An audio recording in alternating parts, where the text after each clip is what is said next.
Good evening student. सृजन classes में मैं मनीष सर आपका स्वागत करता हूं। हम फर्स्ट ग्रेड के लिए ये कॉन्सेप्ट जो क्लासेस चल रही है उसमें लास्ट कल की क्लास में हमने कुछ एस्पेक्ट पे बात की थी कि खातों की प्रकृति कैसे है, उनको कैसे डील किया जाए। आज हम बात करेंगे जो लगभग सभी एग्जाम में पूछा जाने वाला पोर्शन रहता है उसके बारे में। वो पोर्शन होता है लेखांकन। लेखांकन मतलब अकाउंटिंग, और अकाउंटिंग के अंदर जिनको आप बोलते हो कॉन्सेप्ट्स। कॉन्सेप्ट्स का मतलब होता है अवधारणा, सिद्धांत, जिनको हम बोलते हैं प्रिंसिपल्स, मान्यता जिसको हम बोलते हैं एजम्पशंस। एजम्पशंस और जिसको हम बोलते हैं कन्वेंशंस, जिसको हम बोलते हैं परंपरा। देखो, हम आज की क्लास में कुछ ऐसे पॉइंट पर चर्चा करेंगे जिनमें से एग्जाम का क्वेश्चन मोस्ट प्रोबेबली वो वहीं से आपका क्वेश्चन आपको मिल जाएगा। तो बहुत शॉर्ट के अंदर बात करते हैं कि सर इसमें ऐसा क्या होगा। तो बेटा, मैं कुछ कॉन्सेप्ट की बात कर रहा हूं। वैसे तो आपके कॉन्सेप्ट 13 है, उनमें अलग अलग पॉइंट है, पर मैं जो ब्रीफ में बताऊं बस आप उनको अच्छी तरीके से तैयार कर लेना। उसके अलावा आपको जरूरत नहीं पड़ेगी। मेरा टारगेट जो है सबसे पहले है रूढ़िवादिता, जिसको मैं बोलता हूं परंपरावादी, जिसको मैं बोलता हूं पुरातनवादी, जिसको मैं बोलता हूं संकुचनवादी, जिसको मैं बोल सकता हूं विवेक, जिसको मैं बोल सकता हूं दूरदर्शिता।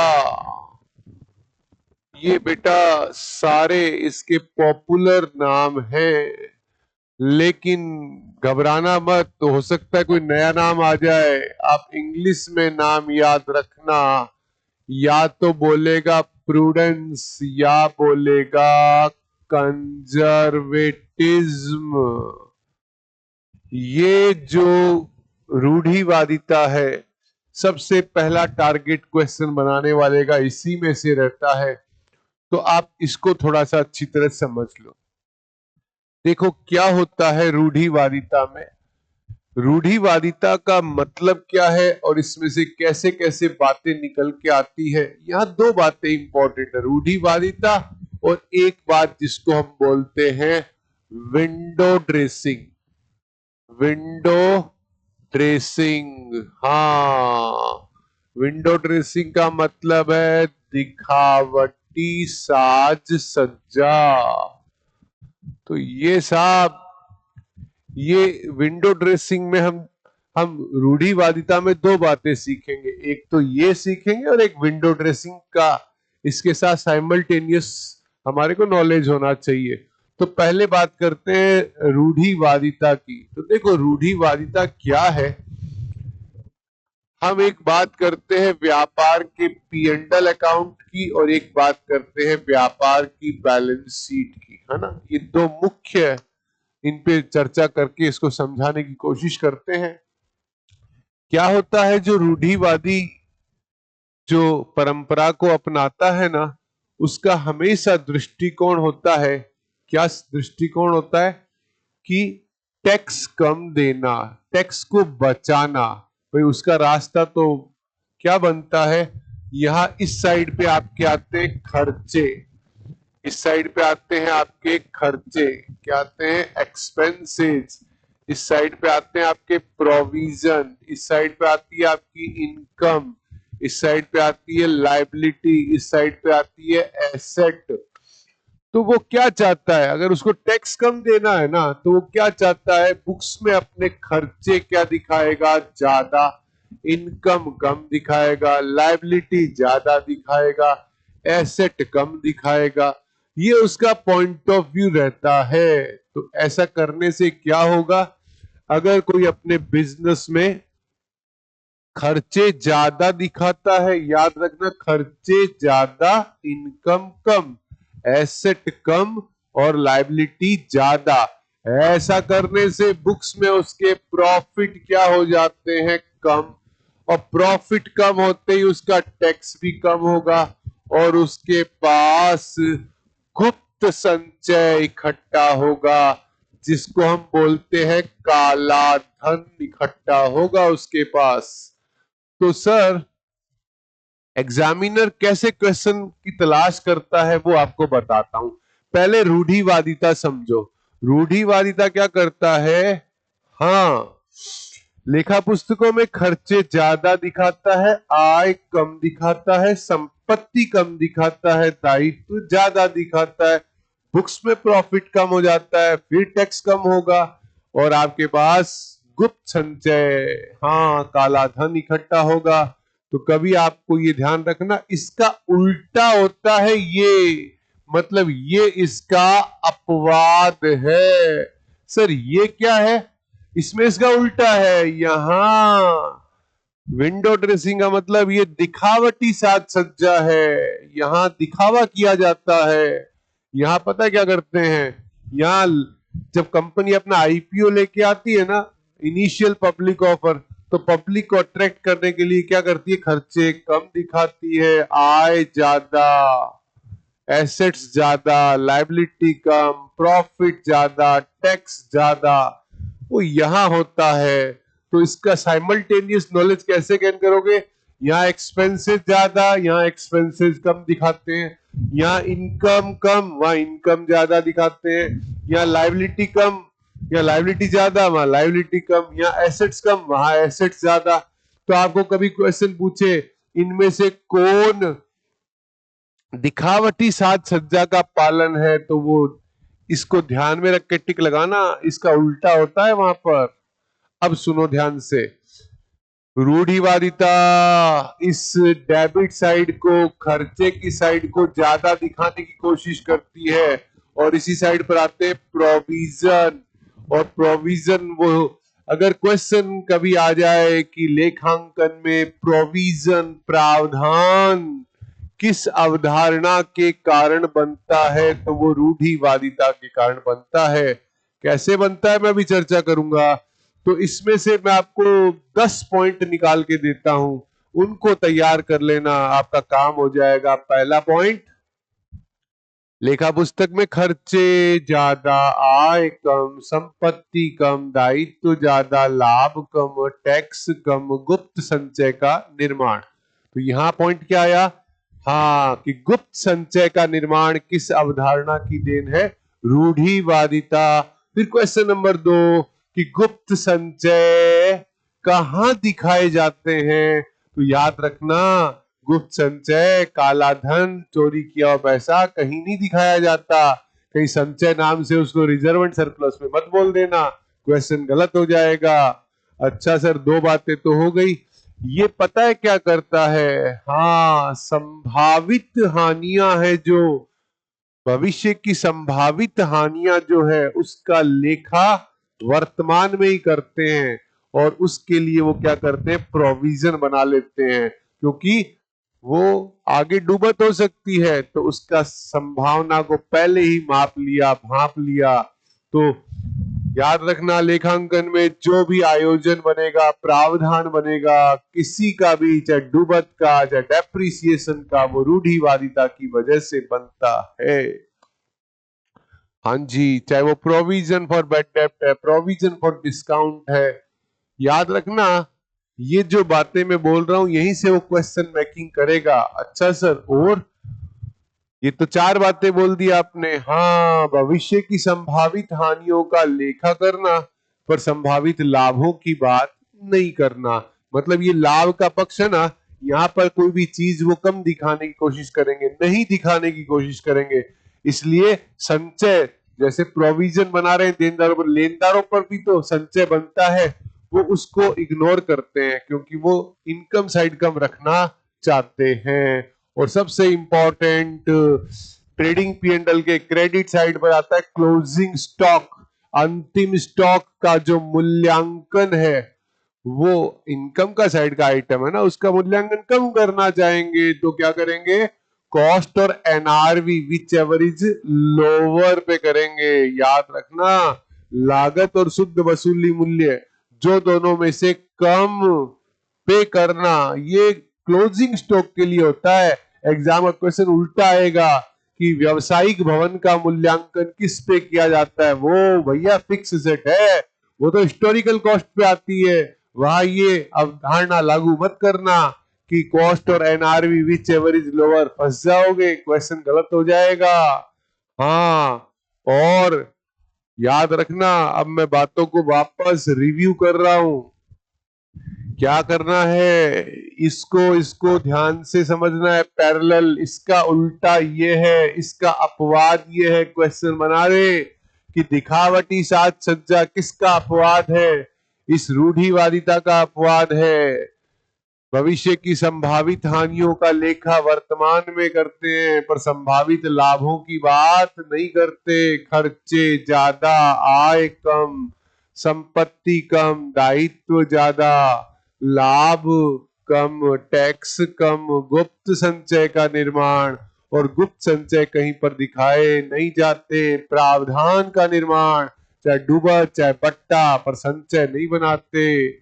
क्लोजिंग स्टॉक का वैल्यूएशन कॉस्ट और NRV which ever is lower पे करते हैं। किसकी वजह से, ये इसका उल्टा है, ये ध्यान रखना। इतनी बातों में से आपको वो रूढ़िवादिता को कवर कर देगा, इससे बाहर वो क्वेश्चन नहीं बनाएगा। फिर आता है जिसको हम बोलते हैं दोहरा लेखा, जिसको हम बोलते हैं द्विपक्ष, जिसको हम बोलते हैं द्विपहलू, इसको हम बोलते हैं ड्यूल एस्पेक्ट, इसको हम बोलते हैं डबल एंट्री सिस्टम। याद रखना, ये जो दोहरा लेखा, वर्तमान लेखा दोहरा लेखा है, अब इसके बारे में मैं आपको कुछ बातें खोल के समझाता हूं। देखो, ये होता है इकहरा लेखा और ये होता है दोहरा लेखा। इसका एक एलिमेंट्री नॉलेज आपको होना चाहिए, इसको बोलते हैं सिंगल एंट्री सिस्टम, इसको बोलते हैं डबल एंट्री सिस्टम। हाँ, देखो, इन दोनों का कंपैरेटिव नॉलेज आपको कभी कभी क्वेश्चन को सही करने में हेल्प करता है। सबसे पहले इनको समझाता हूं आपको। वर्तमान लेखा है दोहरा लेखा, पूर्ण लेखा है दोहरा लेखा, वैज्ञानिक लेखा है दोहरा लेखा, संगठित व्यापार अपनाते हैं दोहरा लेखा, और संगठित व्यापार माने कंपनी, निगमित निकाय, वो सब दोहरा लेखा पर चलते हैं। इकहरा लेखा अपूर्ण लेखा है, असंगठित व्यापार अपनाते हैं। और याद रखना, वो जो दोहरा लेखा होता है ना, उसमें सारे खाते रखते हैं, पर्सनल, रियल, नॉमिनल, इसमें सारे खाते नहीं रखे जाते। ये जो है ना, इसमें ट्रायल बैलेंस नहीं बनती, ट्रायल बैलेंस वहां बनती है। क्यों? क्योंकि वो पूर्ण लेखा है। तो कभी एग्जाम बोले कि पूर्ण लेखा कौन सा है, तो दोहरा लेखा। वैज्ञानिक लेखा कौन सा है, दोहरा लेखा। आधुनिक लेखा कौन सा है, दोहरा लेखा। व्यापारिक लेखा कौन सा है, दोहरा लेखा। संगठित व्यापार का लेखा कौन सा है, दोहरा लेखा। हाँ, मैंने दोहरा लेखा बोला है, मैंने दोहरा खाता नहीं बोला, ये भी ध्यान रखना। दोहरा लेखा जो है कहता है, दोहरा लेखा की बेसिक रिदम है कि समान डेबिट और समान क्रेडिट, मतलब 100 का डेबिट होगा तो 100 का क्रेडिट होगा। हाँ, इसी की वजह से लेखांकन समीकरण बनी कि liability plus capital is equal to asset, यानी दायित्व और पूंजी का योग संपत्ति के बराबर होना चाहिए। ये दोहरा लेखा की देन है और इसी दोहरा लेखा के कारण आप ये जो लेखा प्रणाली को समझ पाते हैं। याद रखना, दोहरा लेखा के प्रवर्तक लुकास पेसियोली हैं, पर इतना भी ध्यान रखना दोहरा लेखा 15वीं शताब्दी में विकसित हुई, लेकिन शब्द डेबिट और क्रेडिट 12वीं शताब्दी में विकसित हुआ। तो इतनी बातें हम दोहरा लेखा में पकड़ के समझ के चलेंगे तो हमारे लिए अच्छा होगा। मतलब इसका कंपैरेटिव नॉलेज आपको आना चाहिए कि सर इकरा लेखा, अपूर्ण लेखा, दोहरा लेखा, पूर्ण लेखा, ये अवैज्ञानिक, ये वैज्ञानिक, ये संगठित, ये असंगठित, ये आधुनिक लेखा है, ये व्यापारिक लेखा है, ये पूर्ण लेखा है। ये जो लेखा है इसे वर्तमान में अपनाया जाता है संगठित व्यापार के माध्यम से। इसी में तलपट बनती है, इसी में तीनों खाते मेंटेन हो सकते हैं, उसमें मेंटेन नहीं होते, ये ध्यान रखना। अच्छा, किस देश की देन है? इटली। प्रवर्तक लुकास पेसियोली। शताब्दी विकसित कब हुआ? 15वीं शताब्दी। पर शब्द डेबिट और क्रेडिट की उत्पत्ति 12वीं शताब्दी में हुई। लेखांकन समीकरण इसकी वजह से ही विकसित हुई, liability plus capital is equal to asset. और ये समीकरण पर कौन बेस होता है? बैलेंस शीट, क्योंकि लायबिलिटी, कैपिटल और एसेट ये सारे किरदार कहाँ के हैं? बैलेंस शीट के हैं बेटा, ये ध्यान रखना। अब तीसरे कॉन्सेप्ट की बात करते हैं। तीसरा कॉन्सेप्ट है जिसको मैं बोलता हूं पृथक अस्तित्व, इसको मैं बोलता हूं सत्ता। हाँ, इसको मैं बोल सकता हूं सेपरेट एंटिटी, इसको मैं बोल सकता हूं मैं बिजनेस एंटिटी, इसको मैं केवल बोल सकता हूं एंटिटी कॉन्सेप्ट। एंटिटी शब्द आना चाहिए उसके अंदर, ये ध्यान रखना। तो सर ये अपना तीसरा कॉन्सेप्ट है। सबसे पहले प्रायिकता क्वेश्चन बनने की रूढ़िवादिता से होगी, दूसरी प्रायिकता आपकी दोहरा लेखा से होगी, तीसरी प्रायिकता पृथक अस्तित्व से होगी। ये ध्यान रखना। पृथक अस्तित्व क्या कहता है? देखो, जनरली पृथक अस्तित्व को फॉलो करते हैं जो व्यापार संगठित होते हैं। हाँ, मैंने बताया ना अभी, संगठित व्यापार का मतलब जॉइंट स्टॉक कंपनी, कंपनी, निगमित निकाय। इन कंपेयर करें तो सोल प्रोप्राइटरशिप और पार्टनरशिप से ज्यादा तवज्जो कंपनी को मिलता है, और कंपनी हर हालत में, हाँ हर हालत में पृथक अस्तित्व को विद्यमान रखती है। तो कभी क्वेश्चन आए कि पृथक अस्तित्व का पालन कौन सा व्यापार करता है, एकाकी, साझेदारी, कंपनी या सभी? तो कंपनी ही करती है। पृथक अस्तित्व का मतलब है कि स्वामी, ऑनर, मैनेजमेंट का अस्तित्व व्यापार से अलग होगा, एग्जिस्टेंस अलग होगा, बुक्स अलग होगी, व्यापार अलग होगा, स्वामी अलग होगा, दोनों की बुक्स अलग होगी, दोनों के एक्सपेंस इनकम, दोनों की एसेट लायबिलिटी अलग अलग होगी।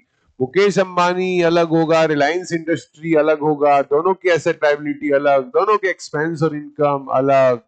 ये होता है इसका रिदम, इसका मतलब ये है ऑनर ने व्यापार शुरू किया, पैसा लगाया, उसको आप कैपिटल बोलते हो, पर बैलेंस शीट उसको अपनी लायबिलिटी में दिखाएगा, क्योंकि व्यापार आपको अलग मानता है। आपने पैसा दिया तो आपकी कैपिटल को उसने लायबिलिटी माना, आपको उसने क्रेडिटर माना, और आपको यह करना है कि अपने पर्सनल एक्सपेंस अपने घर पे लिखो और व्यापार के व्यापार में लिखो। अगर आपने अपना पर्सनल एक्सपेंस व्यापार से किया तो व्यापार उसको ड्राइंग बोलेगा। अगर आप व्यापार से इंटरेस्ट ऑन कैपिटल की डिमांड करते हो तो वो भी आपसे इंटरेस्ट ऑन ड्राइंग की डिमांड करेगा। यहाँ 5 पॉइंट निकल के आते हैं। पहला पॉइंट, ये संगठित व्यापार अपनाता है, सेपरेट एंटिटी।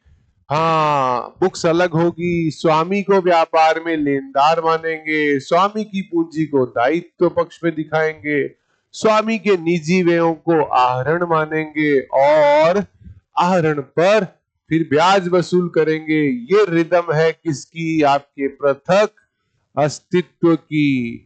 फिर बात करूंगा मैं 4 नंबर पे, जिसका नाम है सुदीर्घ संस्थान, जिसको आप बोलते हैं कभी कभी चालू उद्यम, इसको बोलते हैं गोइंग कंसर्न।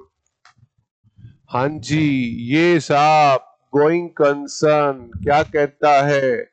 ये व्यापार की विद्यमानता को बताता है, ये व्यापार के अस्तित्व की बात करता है। ये एक एजम्पशन है, ये एक मान्यता है जो ये कहता है कि व्यापार के बारे में हम ये एज्यूम करते हैं कि वो अनंत समय तक चलेगा। देखो मैंने क्या बोला, मैंने ये नहीं बोला 1 साल, 10 साल, 15 साल। अनंत समय का मतलब है निश्चित काल तक, इन्फिनिट टाइम तक चलेगा। याद रखना, ये शब्द आना चाहिए। अनंत समय, अनिश्चित काल तक चलेगा, निकट भविष्य में समाप्त नहीं होगा। ये ध्यान रखना। ये सबसे बड़ा इसका सिंबल है कि सुदीर्घ संस्थान का मतलब है कि अनंत काल व्यापार अनंत समय तक चलेगा, लंबे समय तक चलेगा, नियर फ्यूचर में कभी डिसॉल्व नहीं होगा। ये मान के ही व्यापार को चलाया जाएगा, ये ध्यान रखना। और इसकी वजह से सबसे इंपॉर्टेंट बात याद रखना, क्या होगा? व्यापार की फिक्स एसेट को बैलेंस शीट में हिस्टोरिकल कॉस्ट पर दिखाएंगे, ऐतिहासिक लागत पर। लेकिन अगर व्यापार समाप्त होने वाला है, गोइंग कंसर्न नहीं है, तो वो फिर अपनी फिक्स एसेट को शुद्ध वसूली मूल्य, नेट रियलाइजेबल वैल्यू पर दिखाएगा। ये ध्यान रखना। जितनी बातें बोल रहा हूं ये सब की पॉइंट है। हम अंतिम समय पे जब तैयारी करते हैं तो एटलीस्ट ये तो याद रहना ही चाहिए। इसके बिना तो फिर कॉन्सेप्ट का मजा ही नहीं आएगा आपको। अच्छा, ये सर आपने जो 4 बातें बोली है, पहली प्राथमिकता मेरी बनती है रूढ़िवादिता पर, फिर बनता है मेरा दोहरा लेखा पर, फिर पृथक अस्तित्व पर, फिर सुदीर्घ संस्थान पर, और उसके बाद 2 और जिसकी मैं चर्चा करूंगा, यानी ये है पूर्ण प्रगटीकरण, जिसको हम बोलते हैं प्रदर्शन, जिसको हम बोलते हैं अभिव्यक्ति, जिसको हम बोलते हैं फुल डिस्क्लोजर। और इधर है आपके पास महत्वपूर्णता, जिसको हम बोलते हैं सारता, जिसको हम बोलते हैं सारवानता, जिसको हम बोलते हैं तथ्यात्मकता, जिसको हम बोलते हैं भौतिकता, और इसको हम इंग्लिश में बोलते हैं मैटेरियलिटी। हाँ, ये दोनों साथ साथ में लिखने का कारण है कि ये जो है वो है अपवाद। इसका अपवाद ये है, ये ध्यान रखना। पूर्ण प्रगटीकरण, प्रदर्शन, अभिव्यक्ति, फुल डिस्क्लोजर कॉन्सेप्ट क्या कहता है, महत्वपूर्णता क्या कहता है, दोनों बातों को सीखना और समझना आपके लिए बहुत जरूरी है।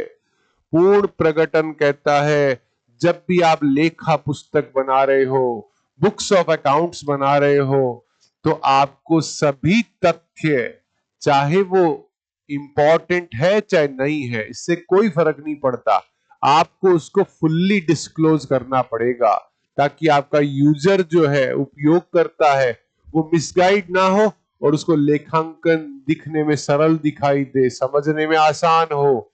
इसके कारण दो बातें याद रखना, अकाउंट्स में एंट्री के साथ जो नरेशन देते हैं वो इसी वजह से देते हैं। जो कंटीजेंट लायबिलिटी को फुटनोट में दिखाते हैं प्रदर्शन करने के लिए, वो इसी वजह से होता है। जो भी प्रदर्शन होगा वो इसी वजह से होगा।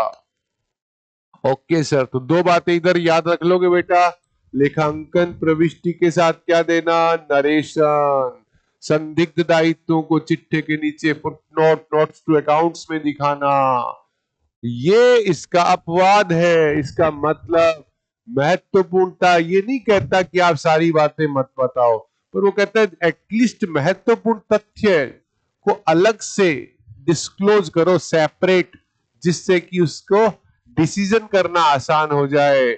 इसका मतलब वो ये नहीं कहता कि सारे दर्ज मत करो, अरे सब दर्ज करना चाहिए, अच्छी बात है, पर महत्वपूर्णता का मतलब है, जैसे आपका एग्जाम होगा ना, रिजल्ट आएगा, तो जब आप अपना रिजल्ट सर्च करोगे तो सबसे पहले आपका ध्यान जाएगा आपके उस पार्ट पर जहां पे ये लिखा होगा कि सिलेक्टेड, क्लियर, हाँ ये रैंक, उस पे ध्यान जाता है ना सबसे पहले। ऐसा थोड़ी होता है कि रिजल्ट आता है और आपने रिजल्ट सर्च किया और सबसे पहले आप ये चेक करते हो कि मेरी मार्कशीट में स्पेलिंग सही है या नाम की गलत है, नहीं ना। वो तो फुल डिस्क्लोजर है, वो तो होगा ही ना, पर रिजल्ट सेपरेट डिस्क्लोज होता है। इसका मतलब वो कहता है छोटी छोटी अनावश्यक बातों पर ज्यादा तवज्जो मत दो, पर दिखा दो उनको, पर महत्वपूर्ण बातें अलग से दिखाओ। इसकी वजह से चार काम हुए सर। पहला काम, अकाउंट्स में छोटे छोटे खर्चों के लिए अलग खाता ये नहीं खोलने देता, ये कहता है उसको सन्ड्री एक्सपेंस में दिखा दो, खत्म करो। व्यापार में आप कैलकुलेटर खरीदते हो तो ये कहता है उसको एसेट मानने की जरूरत नहीं है, उसको स्टेशनरी का खर्चा मान लो। पैसों में कोई चीज आ रही है उसको रुपए में राउंड ऑफ कर दो। हाँ, ये सब बातें कौन सिखाता है, मैटेरियलिटी। मैटेरियलिटी इसका पूर्ण प्रकटीकरण का अपवाद है, ये ध्यान रखना। बहुत इंपॉर्टेंट बात कही है मैंने, ये ध्यान रखना। अच्छा, तो सर यहाँ तो दो बातें थी, प्रविष्टि के साथ नरेशन और कंटीजेंट लायबिलिटी को फुटनोट में। यहाँ छोटे छोटे व्यय के लिए अलग खाता नहीं खोलना है, सन्ड्री एक्सपेंस में दिखाना है, कैलकुलेटर को स्टेशनरी का खर्चा मान लो, पैसों को रुपीज में राउंड ऑफ कर दो। ये सब कौन बताता है, हाँ ये मैटेरियलिटी बताता है। तो साहब हमने जो बातें की वो एटलीस्ट ऐसी होनी चाहिए कि उसमें से अपना काम ही हो जाना चाहिए। ओके, हाँ अब साहब ये जो है यहां एक बात कर देता हूं, उपार्जन के लिए जिसको आप बोलते हो अक्रूवल, और इसको बोलते हैं मिलान। मिलान का मतलब होता है मैचिंग। ये भी दोनों के बारे में कुछ छोटी छोटी बातें सीख लो ताकि आपका काम आसान हो जाए। देखो, एक्रूअल कॉन्सेप्ट की वजह से क्या होता है, आपकी बुक्स 12 महीने की बनती है, उस बुक्स में 12 महीने के लिए एंट्रीज आती है, जिससे ये बुक्स आपकी कंप्लीट हो जाती है। यानी लेखा पुस्तकें जो बनाते हैं वो एक्रूअल कॉन्सेप्ट के हिसाब से क्या करते हैं, बुक्स को कंप्लीट करते हैं, और बुक्स में जब कुछ बातें रह जाती है तो आपको एडजस्टमेंट एंट्रियां करनी पड़ती है, वो सब इसी की वजह से होती है, एक्रूअल की वजह से। मतलब खर्चा 12 महीने का आना चाहिए बुक्स में। अगर आपने 11 महीने का पेमेंट किया है तो 1 महीने के लिए आउटस्टैंडिंग की एंट्री कर लो, 13 महीने का आ रहा है तो 1 महीने हटाने के लिए प्रीपेड की एंट्री कर लो, इनकम 11 महीने की आ रही है तो अक्रूड इनकम की एंट्री कर लो, 13 की आ रही है हटाने के लिए अनअर्न्ड इनकम की एंट्री कर लो। ये सब ये सिखाता है, यानी खर्चे 12 महीने के, आय 12 महीने की दर्ज हो जानी चाहिए, ये उपार्जन सिखाता है। और ये मैचिंग की वजह से बनता है पी एंड एल। और मैचिंग कॉन्सेप्ट किस पर बेस होता है, अक्रूवल पर, ये अक्रूवल पर बेस होता है। मैचिंग कॉन्सेप्ट की वजह से पी एंड एल बनता है और मैचिंग कॉन्सेप्ट की वजह से संबंधित आय का मिलान संबंधित खर्चों से करते हैं या संबंधित अवधि के लिए व्ययों का निर्धारण हो जाता है, सही लाभ हानि आ जाती है। वो सब कौन सिखाता है? मिलान। मिलान किस पर आधारित है? उपार्जन। मिलान की वजह से क्या बनता है? P and L. मिलान की वजह से क्या होता है? संबंधित आय संबंधित खर्चे से मैच करती है और आपकी सही लाभ हानि ज्ञात हो जाती है। पर बेटा ध्यान रखना, मैं ये कहूं कि एडजस्टमेंट एंट्रीज करना वो एक्रूअल है और एडजस्टमेंट एंट्रीज को पी एंड एल में दिखाना वो मैचिंग की वजह से होता है बेटा। और मैचिंग किस पर बेस होता है? अक्रूअल पर बेस होता है बेटा। तो हमने क्या किया बेटा? हमने सारा कुछ कवर करने की कोशिश नहीं की है, हम चाहते हैं कम समय में अपना काम आसान हो जाए। तो सबसे पहले मैंने कहा कि हम जितना पार्ट मैंने डिलीवर किया है और थोड़ा पार्ट और डिलीवर कर रहा हूं, मोस्ट प्रोबेबली आपको क्वेश्चन उसमें से मिल जाएगा। कॉन्सेप्ट, कन्वेंशंस, प्रिंसिपल, एजम्पशंस में मैंने सबसे पहले क्या कहा? हाँ, सबसे पहले सबसे इंपॉर्टेंट जो मेरे को दिखाई देता है वो है रूढ़िवादिता। प्रूडेंस बोलते हैं, कंजर्वेटिज्म बोलते हैं, परंपरावादी बोलते हैं, पुरातनवादी बोलते हैं, संकुचनवादी बोलते हैं, विवेक बोलते हैं, दूरदर्शिता बोलते हैं और बहुत सारे नाम है। ये लो, अनुदारवादिता। अरे भाई कितने नाम याद रखोगे? इससे बढ़िया इंग्लिश के दो नाम याद कर लो, प्रूडेंस और कंजर्वेटिज्म। हाँ, जो बातें बताई थी वो ध्यान रखना। कौन कौन सी बातें? ये अलग है और ये अलग है, ये इसका अपवाद है, दोनों को साथ सीख लेना। इसका उल्टा ये होता है, यहाँ खर्चे ज्यादा, आय कम, संपत्ति कम, दायित्व ज्यादा, लाभ कम, टैक्स कम, गुप्त संचय का निर्माण। गुप्त संचय कहीं दिखाते नहीं है और सारे प्रोविजंस बनाते हैं पर संचय नहीं बनाते। क्लोजिंग स्टॉक का वैल्यूएशन जो दोनों में से कम पर करते हैं और ये इसका अपवाद है। कंपनी निवेशक को जब आकर्षित करती है शेयर इश्यू करने के टाइम पर, तब इससे उल्टी स्ट्रेटजी यूज में लेके आती है, ये ध्यान रखना।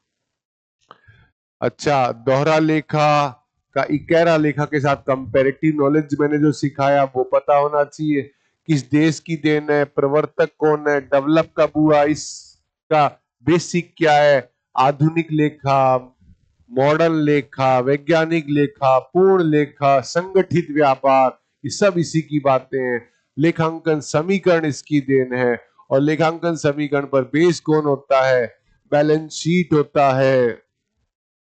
ये बातें बताई। पृथक अस्तित्व जो है वो उसके बारे में हमने की पॉइंट्स पर चर्चा की। सुदीर्घ संस्थान के बारे में हमने अभी चर्चा की और उसके बाद पूर्ण प्रकटीकरण क्या है, महत्वपूर्णता क्या है, उपार्जन क्या है और मिलान क्या है, इनके जो बेसिक पॉइंट है उस पर चर्चा हमने की। हम उसके बाद याद रखना, अगर आपको पूछे मान्यता, मान्यता को बोलते हैं, इंग्लिश वर्ड याद रखना एजम्पशंस। ये तीन ही है केवल, CAG। सी का मतलब कंसिस्टेंसी, निरंतरता, एक्रूअल, उपार्जन और ये है सुदीर्घ संस्थान। अगर कभी क्वेश्चन आता है इनमें से कौन एक मान्यता है, मान्यता नहीं है, तो बस आप ये तीन को याद रख लेना। और अगर बात करता हूं परंपरा की, कन्वेंशंस की, तो याद रखना कन्वेंशंस में केवल चार। एक तो आपको पता है रूढ़िवादिता, एक आपको पता है पूर्ण प्रगटीकरण, एक इसका अपवाद महत्वपूर्णता और एक उधर से इधर आ गया निरंतरता। परंपरा याद रखनी है, वो चार याद रखना। मान्यता, ये 3 याद रखना। जब क्वेश्चन आता है इनमें से कौन परंपरा नहीं है, कौन मान्यता नहीं है, तो इनको ध्यान रख के ही जवाब टिक लगाना बेटा। ओके, इसको अच्छी तरीके से कर लो जितना पोर्शन मैंने डिलीवर किया है। शायद आपका क्वेश्चन आपको इसी में से ही मिल जाए। आज के लिए, अभी के लिए इतना ही। Thank you.